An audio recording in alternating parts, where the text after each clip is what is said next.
আমরা এমন একটা বাংলাদেশ করতে চাই যেই বাংলাদেশে ফ্যামিলি কার্ড নেওয়ার লোকই থাকবে না।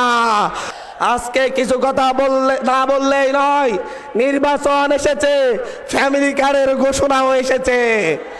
বৃদ্ধ ভাতা দেয়, কিন্তু বৃদ্ধরা পায় না, পায় সব জোয়ানরা। তারা দেয় হচ্ছে বিধবা ভাতা, সেইটা পায় নেতা গো বউরা। তারা দেয় 10 টাকার চাল গরিবের জন্য, সেটা পায় তাদের লাঠিয়ালরা।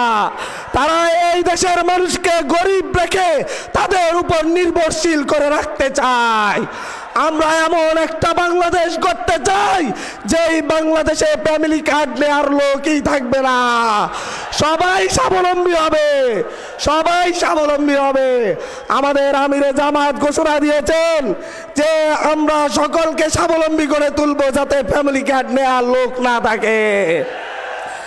আমরা আজকে এই নোয়াখালীতে কয়েকদিন আগে দেখেছেন একজন নারীকে হেনস্থা করা হয়েছে, রাজনীতি কেন করে, দেখেছেন কিনা?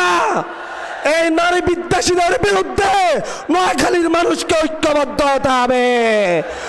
বিদেশ থেকে দেশে রেমিটেন্সের টাকা আসে নিরাপদে, তাই আজই আপনার আপনজনকে বলে রাখুন রেমিটেন্সের টাকা যেন শুধু নগদেই পাঠায়।